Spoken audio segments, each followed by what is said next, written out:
آج لوگوں میں یہ بھی ایک بات ہے جی وہ اس نے وہاں کی، مدینہ پاک میں رسول اللہ رہتے تھے، خالد بن سفیان الحذلی وہ حضور کے خلاف بات کرتا تھا۔ آج لوگوں میں یہ بھی ہے جی ہم کیا کر سکتے ہیں؟ تو میرے آقا و مولا نے یہ نہیں کہا کہ وہ 400 کلومیٹر دور میرے خلاف بات کرتا ہے، میں تو مدینے میں رہتا ہوں، میری عزت پر تو کوئی نہیں۔ تو عبداللہ بن انیس کو حضور نے تنہا روانہ فرمایا، فرمایا اس کو قتل کر کے آؤ، وہ میرے خلاف باتیں کرتا ہے۔ عرض کی حضور مجھے کیسے پتہ چلے گا کہ وہ خالد بن سفیان الحذلی ہے؟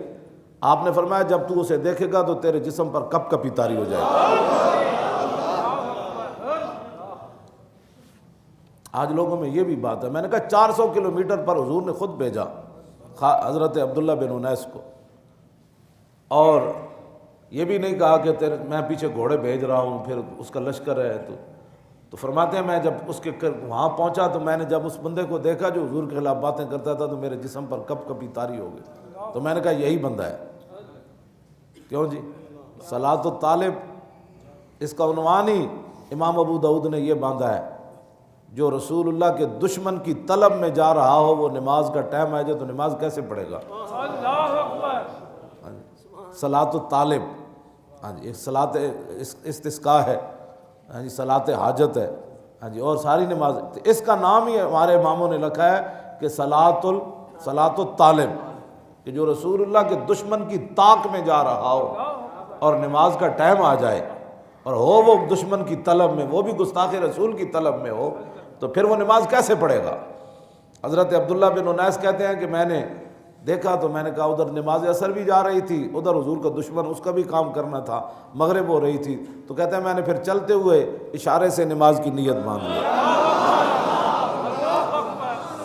شوق تیرا اگر نہ ہو میری نماز کا امام، شوق تیرا اگر نہ ہو میری نماز کا امام، شوق تیرا اگر نہ ہو میری نماز کا امام، شوق تیرا اگر نہ ہو میری نماز کا امام۔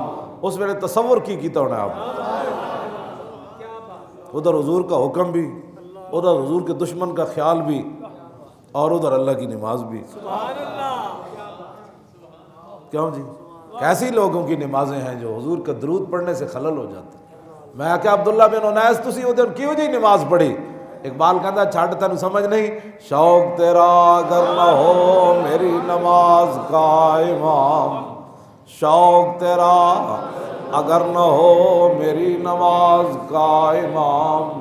میں کہا اقبال ہے بڑے کی 10 نماز بھی پڑھی جا رہی، تنے تنہا بھی ہیں، ادھر لشکر نال بیٹھے بندہ تے تنے نماز پڑھتے پڑھتے ادھر جا رہا ہے، کہتا تیری نگاہ ناز سے دونوں مراد پا گئے، تیری نگاہ ناز سے دونوں مراد پا گئے، تیری نگاہ ناز سے دونوں مراد پا گئے، تیری نگاہ ناز سے دونوں مراد۔ عشق بھی تو عجیب ہے نا، یعنی چلو نماز پڑھ لیتا ہوں پھر جو ہے وہ اس کو بعد میں جا کر ملوں گا، کہا نہیں، نماز بھی ساتھ ہوگی اور حضور کا جو کام ہے وہ بھی ساتھ ہوگا۔